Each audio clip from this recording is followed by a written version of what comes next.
The airport was buzzing with noise, rolling suitcases, distant announcements, and hurried footsteps. Maya clutched the paper sign nervously, the name, Mr. Adrian Cole, written in bold. She had never done anything like this before. Her sister Alina was the confident one, the professional, the one who worked in a real office. Maya just made coffee at a small cafe near their apartment. But when Alina caught a fever that morning, she begged Maya to help her out. Just pick him up and drop him at his hotel, that's it. You'll be doing me a huge favor. Maya nodded at the time, not realizing how terrifying it would feel to stand among a sea of strangers at the arrival's gate. Then she saw him, tall, composed, in a dark gray suit that probably cost more than her entire month's salary. His sharp eyes scanned the crowd until they landed on her. There was something distant yet tired about his gaze, like a man who hadn't rested in a long time. She raised the sign awkwardly. He walked up to her. "Mr. Cole?" she asked softly. "Yes. You're from the company." His voice was deep, calm, and carried a quiet authority. Yes, I'm here to take you to your hotel," she stammered. The drive was filled with silence at first. Rain began to drizzle against the car windows, softening the city's noise. Maya tried not to stare at him through the mirror, but she couldn't help it. There was a strange sadness behind his stern face. He looked like someone who carried the weight of the world but never spoke about it. Finally, his voice broke the silence. "You're new." She blinked. "You could say that." Something in her tone made him look up. For a brief moment, their eyes met in the mirror. He didn't say anything else, but his expression softened. When they reached the hotel, he turned to her. "You can stay for dinner. It's late. I don't like eating alone." She hesitated, caught off guard. But something in his voice wasn't commanding, it was quietly pleading. They sat across from each other in the hotel restaurant. The candlelight flickered between them as he asked, "How long have you worked for the company?" Maya froze for a second, then smiled nervously. "I just started." He chuckled. "That explains why you actually listen." They talked about life, not business. Maya spoke about her art, her cafe job, her sister. Adrian listened, really listened, for the first time in years. When dinner ended, he said softly, "You made this night different." As she walked away into the rain, her heart raced. She didn't know who he truly was, and he didn't know who she really wasn't. But that single mistake had just begun to rewrite both their stories. The next morning, Maya woke up with a strange mix of excitement and guilt. She couldn't stop thinking about Adrian, his quiet charm, his loneliness, the way his eyes softened when he spoke. But beneath that warmth, there was fear. She had lied. He thought she was someone from her sister's company, not a cafe worker with paint-stained fingers and second-hand shoes. Still, something in her heart told her their paths weren't meant to end there. Later that day, her phone buzzed. It was an unknown number. "Maya." The voice on the other end was unmistakable. "Adrian, I hope I'm not intruding," he said, his tone almost gentle. "You mentioned you liked art. There's a small exhibition downtown tonight. Would you join me?" Her breath caught. Every part of her screamed that it was wrong, but she said yes. That evening, she arrived in a simple dress, her hair tied up, heart pounding.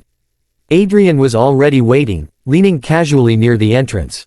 When he saw her, his face lit up, a rare, sincere smile that made her chest tighten. They wandered through the gallery together. Adrian listened as she described each painting, her eyes shining with passion. He told her about his childhood, about how he used to paint before life turned into endless meetings and boardrooms. For the first time, he wasn't a CEO, just a man rediscovering something lost. When they stepped outside, the city was glowing with soft light. Adrian looked at her and said, "You make everything seem lighter." She smiled shyly, unsure how to respond. But before she could say anything, her phone rang. It was Alina. "Where are you?" Her sister's voice whispered urgently. "The real Mr. Cole just landed." "Maya, who did you pick up yesterday?" Her blood ran cold. She turned toward Adrian, her voice trembling. "You're not the client." He looked confused for a second, then understanding dawned. "So that's why you seemed nervous," he said quietly. Maya's eyes filled with tears. "I didn't mean to lie. It was a mistake. I was supposed to pick someone else up." He didn't speak for a long time. The silence between them grew heavy. Finally, he said, "Maybe it was a mistake, but but it's the first one I don't regret. That night, when Maya went home, she cried, not because of shame, but because deep down, she knew she had changed something inside the lonely man who once only spoke in numbers. And she had no idea what would come next. Days passed, and Maya avoided Adrian's calls. Her guilt consumed her. She had no right to feel anything for him, not after deceiving him, even unintentionally.